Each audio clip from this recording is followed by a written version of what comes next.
केसी वेणुगोपाल जी, रेवंत रेड्डी जी और स्टेज पे कांग्रेस पार्टी के वरिष्ठ नेता, सीनियर नेता, हमारे प्यारे कार्यकर्ता, भाइयों और बहनों, प्रेस के हमारे मित्रों, आप सबका यहां बहुत बहुत स्वागत, नमस्कार।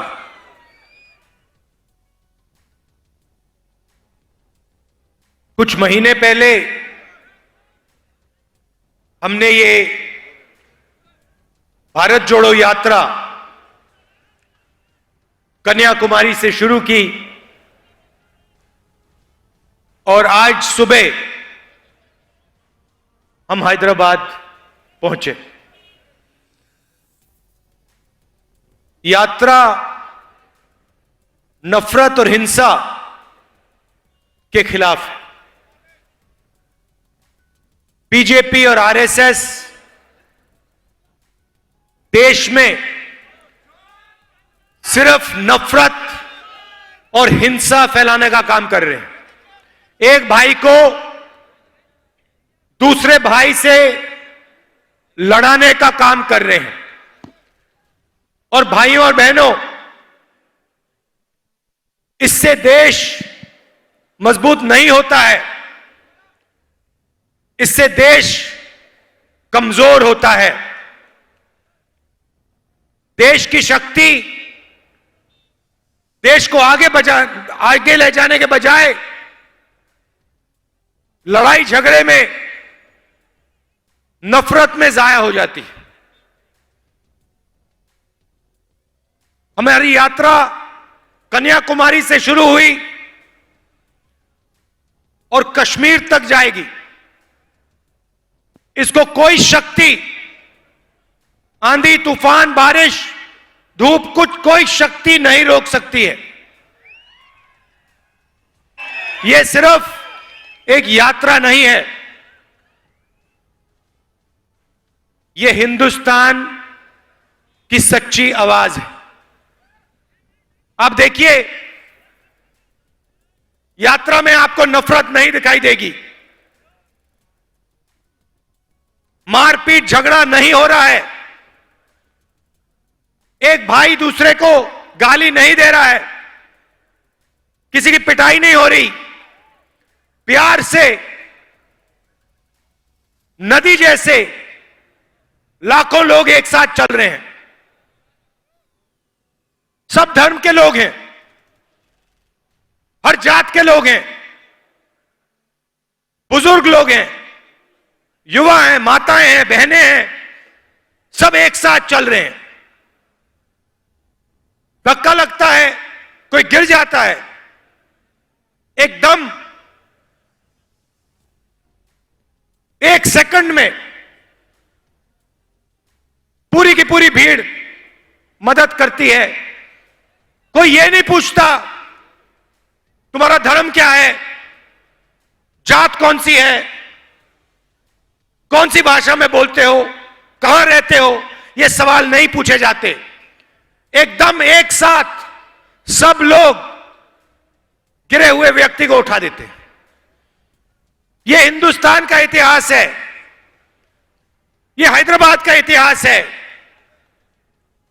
यहां पे सब धर्म के लोग एक साथ भाईचारे के साथ रहते हैं।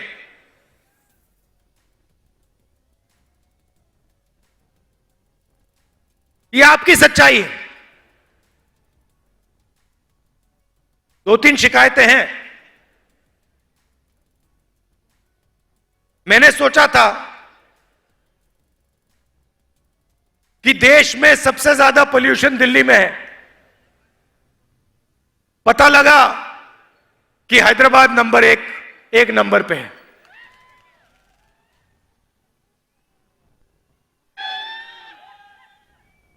और जब से यहां टीआरएस की सरकार है, तो यहां पे अब देखिए, सड़कों पे चले हैं,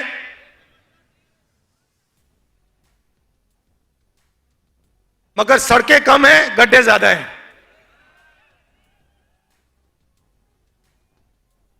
तो आपका जो इंफ्रास्ट्रक्चर है, जो होना चाहिए, वो नहीं है। खारगे जी ने कहा कि पार्लियामेंट में जब भी बीजेपी कोई बिल लाती है, उन्होंने 3 किसान, काले किसान वाले कानूनों की बात की, मगर जब भी लोकसभा में, राज्यसभा में बिल आता है, टीआरएस बीजेपी का एकदम समर्थन कर देती है। और अगर विपक्ष कोई मुद्दा उठा रहा है,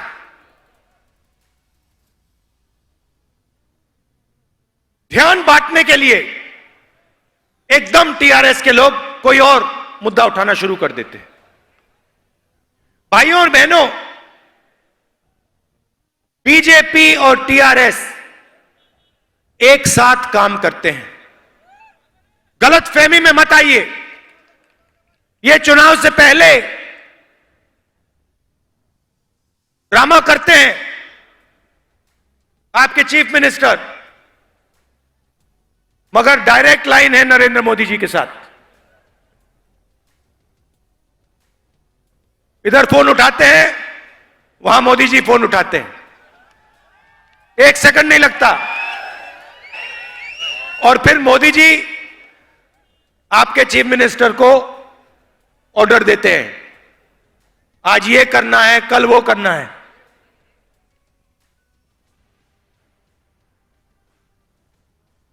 मैं अब महीनों से चल रहा हूं तेलंगाना में। कितने, 7-8 दिन हो गए, 7 दिन हो गए। किसानों से मिल रहा हूं, मजदूरों से बात हो रही है, युवाओं से बात हो रही है। 7-8 घंटे चलते हैं। 6 बजे शुरू करते हैं और जैसे अभी आपने देखा 7 बज जाते हैं। पूरा दिन हम तेलंगाना के लोगों की आवाज सुनते हैं। हम कुछ कहते नहीं, भाषण नहीं देते। कांग्रेस के सब नेता एक साथ जनता की आवाज सुनते हैं, दिन भर सुनते हैं। और 6-7 घंटे बाद हम 15-20 मिनट अपनी बात रखते हैं। किसानों से बात करो, सीधा किसान, तेलंगाना का किसान आपको कहता है, हमें कहता है कि किसान कितना भी काम कर ले, खेत में से उसको प्रॉफिट नहीं मिल सकता। यह सच्चाई है। 24 घंटा काम कर ले, उसके खेत से उसको प्रॉफिट नहीं मिल सकता। तेलंगाना की सरकार और बीजेपी की सरकार किसानों की कोई मदद नहीं करती, एमएसपी नहीं दिलवाती, कर्जा माफ नहीं करती, उल्टा 3 काले कानून लाई और जो किसानों का है उसको किसानों से छीनने की कोशिश करी। युवाओं से बात करो, पहला सवाल मैं पूछता हूं, पढ़ाई क्या की? कोई एमबीए करता है, कोई इंजीनियरिंग करता है, कोई एमबीबीएस पढ़ता है। और फिर पूछो अच्छा, रोजगार मिला या रोजगार मिलने जा रहा है? सबके सब कहते हैं नहीं, रोजगार नहीं मिल सकता। तेलंगाना में, हिंदुस्तान में रोजगार नहीं मिल सकता। इंजीनियर से बात करो, कहते हैं, उनसे पूछो भैया करते क्या हो?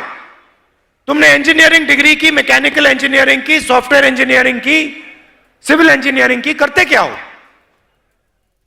हम तो डिलीवरी का काम करते हैं, पिज्जा डिलीवरी का काम करते हैं, स्विगी का काम करते हैं, मगर इंजीनियरिंग नहीं कर पाते। जो हमने सपना देखा था वो सपना हमारा पूरा नहीं हो सकता है। प्रधानमंत्री कहते थे कि हर साल मैं 2 करोड़ युवाओं को रोजगार दूंगा, हर भाषण में बोलते थे। आजकल नहीं बोलते। ना आपके चीफ मिनिस्टर, ना हिंदुस्तान के प्रधानमंत्री रोजगार की बात करते हैं। युवाओं को यह नहीं बताते कि हमने रोजगार का जो सिस्टम था उसकी रीढ़ की हड्डी तोड़ दी। भाई और बहनों, देश को रोजगार देता कौन है?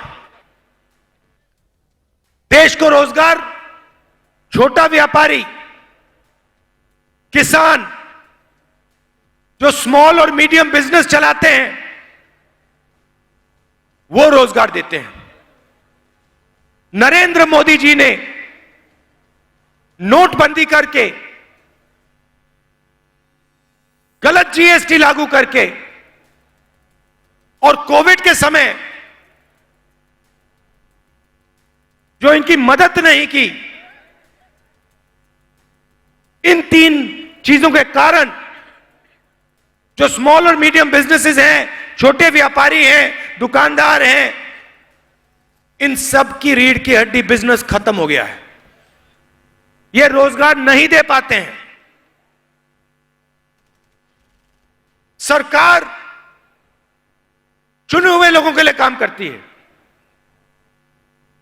दिल्ली में नरेंद्र मोदी जी के 2-3 मित्र हैं, नाम आप जानते हो। क्या? ये पूरा हिंदुस्तान जानता है। पूरा हिंदुस्तान जानता है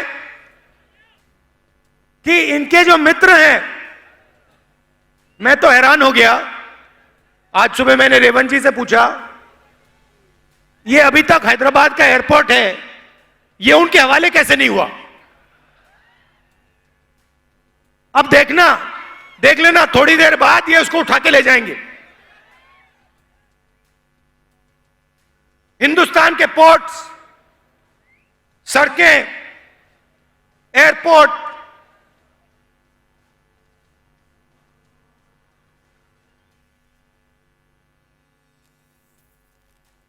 टेलीकॉम्स, LIC, ये पूरा का पूरा जो देश की पूंजी है, ये सब की सब नरेंद्र मोदी अपने 2-3 मित्रों को पकड़ा रहे हैं।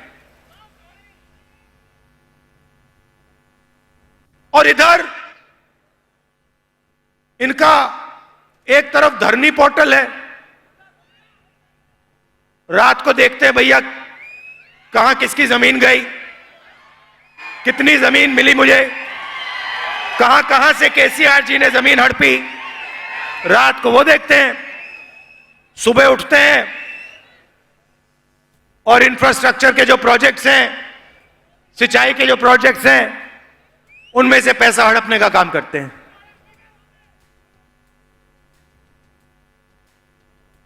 और आप लोग एक तरफ बेरोजगारी, दूसरी तरफ महंगाई। अच्छा भैया, नरेंद्र मोदी जी कहते थे सिलेंडर बहुत महंगा हो गया है, 400 रुपए का हो गया है। याद है आपको? 400 रुपए का हो गया। अच्छा भाइयों बहनों, सिलेंडर कितने का है आजकल? अब प्रधानमंत्री जी इसके बारे में क्यों नहीं बोलते? उस टाइम कहते थे पेट्रोल का दाम 65 रुपए हो गया है। आज कितना हो गया पेट्रोल का दाम? एक शब्द नहीं बोलते।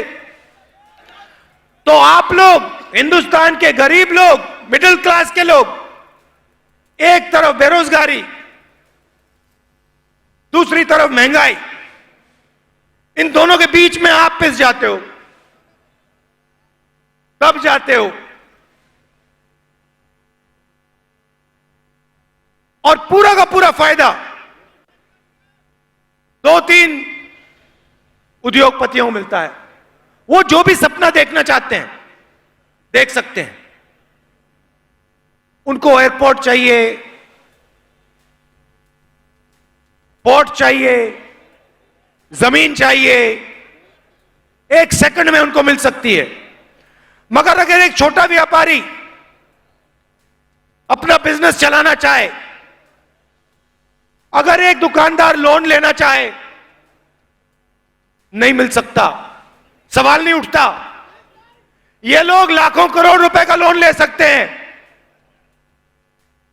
किसान लेता है, लोन लेता है, 50,000 रुपए का, लाख रुपए का लोन लेता है, वापस नहीं दे पाता है, एकदम उसको कहते हैं डिफॉल्टर हो, जेल के अंदर कर देते हैं,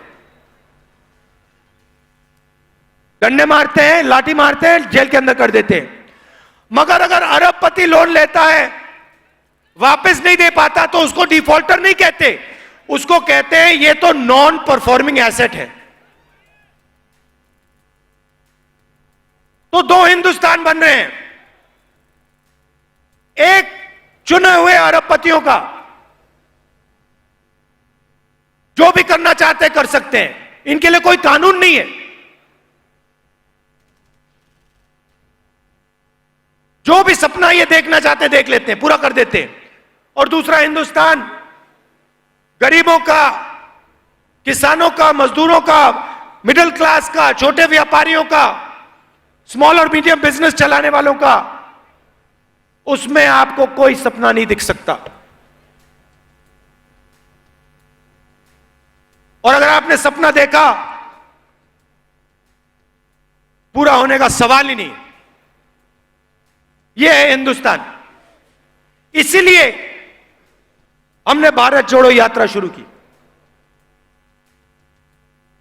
महंगाई के खिलाफ, बेरोजगारी के खिलाफ, और ये जो हिंसा फैला रहे हैं, नफरत फैला रहे हैं, इसके खिलाफ। आप देखिए, आज सुबह हम हैदराबाद में आए, 7 घंटे चले, लाखों लोग आए। आपने अपना पूरा प्यार, पूरी शक्ति यात्रा को दे दी।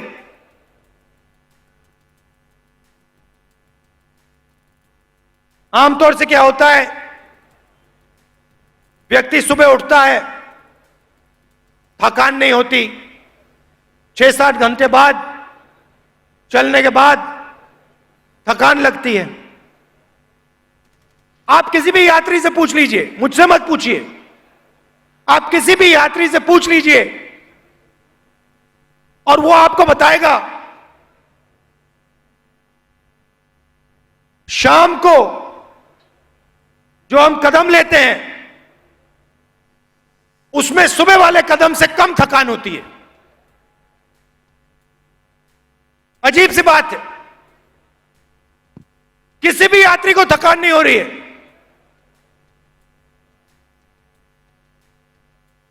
1300-1400 किलोमीटर चलनी है, किसी को थकान नहीं हो रही। सुबह 6 बजे उठते हैं, 7-8 घंटे चलते हैं, अगले दिन उठते हैं, फिर चलते हैं। इसका कारण है भाइयों और बहनों, हम अपनी शक्ति का प्रयोग नहीं कर रहे हैं, हम आपकी शक्ति का प्रयोग कर रहे हैं। आप हमारे को अपनी शक्ति दे रहे हो, आप हमारे को अपना प्यार दे रहे हो, अपना भरोसा दे रहे हो। इसके लिए मैं आपको दिल से धन्यवाद करना चाहता हूं। और हैदराबाद जो इंफॉर्मेशन टेक्नोलॉजी का सेंटर है, जिसने पूरे देश का नाम रोशन किया है पूरी दुनिया में, हैदराबाद को मैं दिल से धन्यवाद करना चाहता हूं और याद दिलाना चाहता हूं आपको कि अगर आप इंफॉर्मेशन टेक्नोलॉजी के सेंटर रहना चाहते हो, अगर आप आगे बढ़ना चाहते हो, तो हिंसा के साथ, नफरत के साथ आप आगे नहीं बढ़ सकते हो। सवाल नहीं उठता। प्यार और भाईचारे के साथ यह प्रदेश और यह हैदराबाद आगे बढ़ेगा। यह आपका इतिहास है, यह आपकी हिस्ट्री है, यह आपका कल्चर है, यह आपका डीएनए है। इसके लिए मैं आपको दिल से धन्यवाद करता हूं। बहुत बहुत बहुत बहुत धन्यवाद। नमस्कार। जय हिंद।